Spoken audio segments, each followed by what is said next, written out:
so at this point, up until this point, we've been working with our pieces kind of two at a time.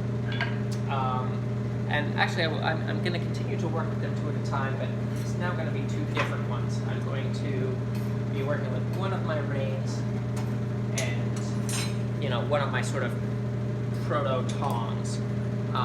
And so these are going to go in the fire together and sort of hopefully come up to heat together. Now, forge welding is a slightly tricky aspect of the craft. You know, it's not, there's nothing magic to it. It's not, you shouldn't defeat yourself mentally without, you know, giving it a lot of practice and, you know, scrutinizing very carefully, you know, everything that you're doing. It's really important that you have, you know, a nice, you know, a pretty good sized, fairly clean fire. It's pretty important that your scarfs be pretty clean. If you overheated anything prior to applying your flux, there's a pretty good chance that you built up a crusty layer on the steel, and that's not going to allow these to forge weld particularly well. So you want to make sure that it's pretty clean. You want to have a nice sort of glassy layer of flux on there. You want to have a fairly clean fire. And then the other thing that I would really recommend is if you are relatively new to this, I would probably do sort of a dry run. And what I mean by that is, you know, before you even have anything hot, you know, literally take your tongs, take your pieces in the way that you're going to forge weld them. You know, pretend that they've come up to temperature, and then just, you know, think about where you want everything positioned, you know, for these to go together. It's pretty important. You know, it's not difficult, but it is a bit of a juggling act. It's a fairly, you know, a fairly adroit little activity. A couple of tips for you. One, I'm going to mark the back of my round bar. So I like to do this with my, I'm going to call this my Tong blank. I'm going to do this with, I want the belly of my scarf on my Tong blank to be up. The reason is, it's quite a bit more massive than the one on my rain material. And so it's going to lose heat a little bit a little bit more slowly. So I want that one to be down on the anvil to give myself, you know, just those extra couple of seconds to maneuver this one in here, you know, and get it stuck. So that's the first thing. The other thing is that because of that, so if I want, you know, I want the belly of my forge weld on my Tong blank up, I want the belly of the forge weld on my rain material facing down to kind of mate with it. And so what I'm going to do is I'm just going to mark the back of that. So without even being able to see that end, I know, you know, what orientation my forge weld scarf is at. It's not as important with the Tong blank piece, just because I'm going to be able to see which side is up, because it's not a round bar. It's, you know, it's got a shape to it. So as long as I see, you know, my second shoulder, I know I've got this in the right orientation. Now it's really critical that everything sort of come out of the fire, you know, be up to temperature. You want to get it to the anvil. Another thing that you know, can be helpful is, rather than sort of plopping that on the anvil and trying to sort of, you know, align that, it can be really handy if you sort of smack both of those kind of on the corners of your anvil, because then the anvil isn't sucking the heat away quite as quickly, and then you just kind of lever them into position, and you can drop your tongs, pick up your hammer, and set your weld. So I know there's a lot going on here. Nothing is going to make this easier other than a lot of practice and probably a lot of failure. So both of these are going to go into the fire. They're going to go into the fire, you know, they're going to go right into the center of the fire. I want only my scarves right in the middle of my fire pot.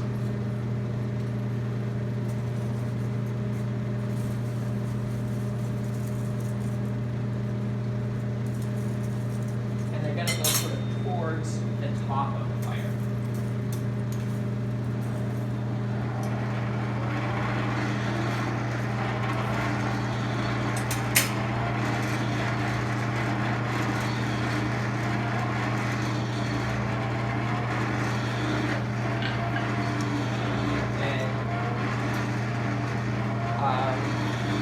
While I'm thinking of it, a few other things, concentrate on this, but make sure that you're looking back at your anvil every so often to make sure that, because this is a classic one of mine, I'll leave my wire brush, on top of my anvil because I've just, brushed my material and put it into the forge, and then I go and I turn around and my brush is in the way, and the first thing I have to do is knock it off, and, the timing is so critical here. It's really important that everything gel for you, just to give yourself the best possible chance. Another thing that I like to do is make sure that I have my hammer sort of turned towards the work, so it's a very smooth movement between, dropping my tongs and picking up my hammer and getting ready to, land my first blow.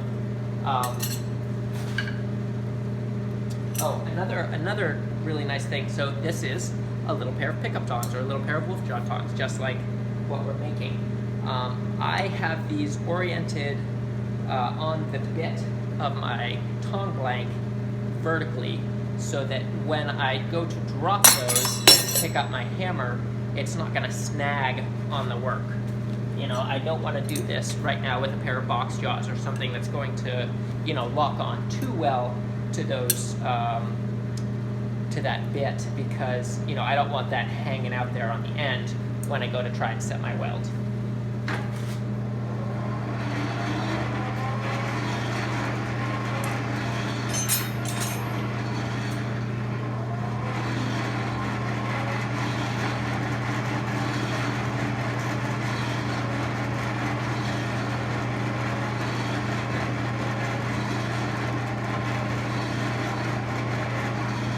So things that I'm looking for, I want to make sure that I have all of my pieces right in the hottest spot on my fire. You'll notice that I'm not cranking too hard. I want these to come up to temperature fairly slowly and evenly.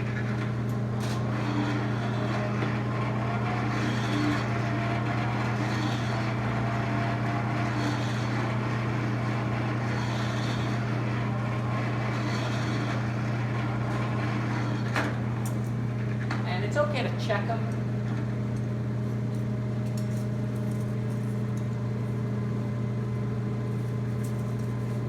But that doesn't mean, I'm just pulling them out enough so that I can see kind of where they're at. Like right now my rain is slightly ahead. It's slightly hotter than my tong blank, so I put my tong blank just a dike deeper into the fire, so it can absorb just a little more heat.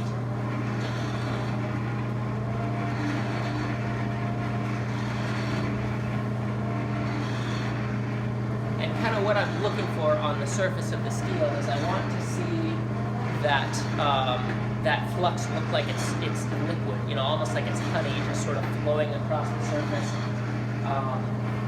And I really want that steel to be the same color as the hottest spot in the fire.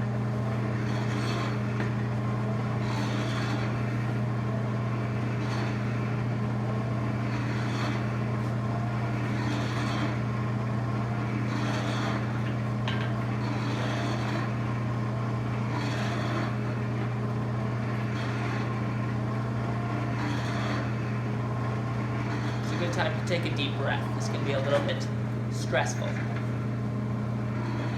Alright, so judging by the color of the steel, the color of the fire, I think I'm about ready. Take a second, think, check your anvil. Oop, well, that one's too hot. That one's not quite hot enough.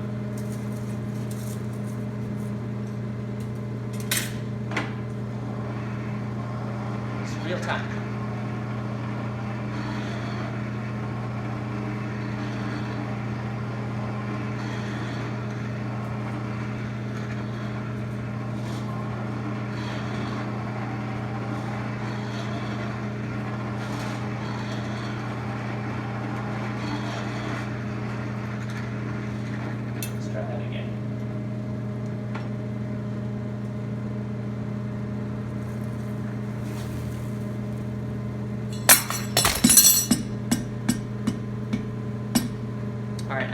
just hit it until it's stuck. You know, no need to be a hero here.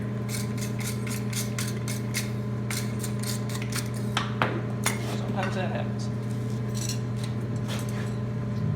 Oh, all of these great teachable moments. All right, re-wire brush this. Get a little more flux on it.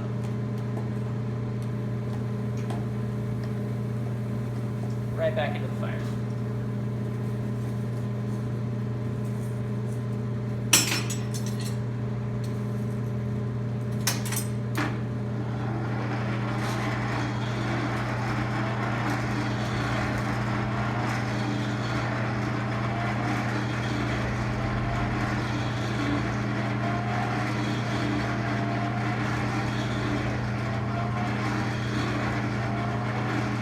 I think my temperature was good. I think I may have left them in there a bit too long. Sometimes I can build up a little oxide, so hopefully that wire brushing that I just did will take care of it. And I mean, they had stuck, but I got a little overzealous with my wire brushing.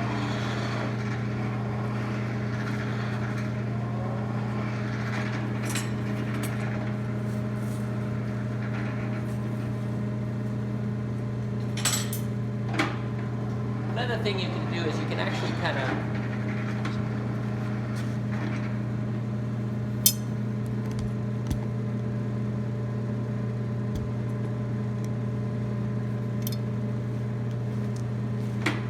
Alright, so I've got these coming up to temperature.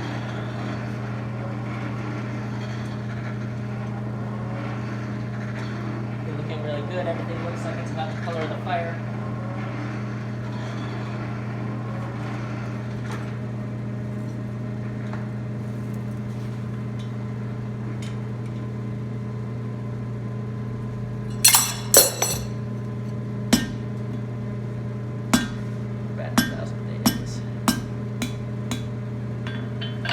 Just enough to get it stuck. No need to be greedy.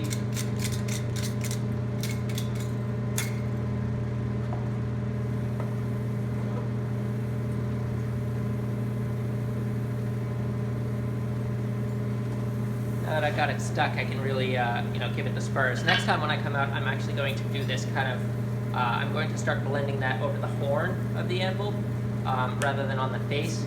This is going to suck up less heat, and it'll allow me to really concentrate my force right on that little transition area.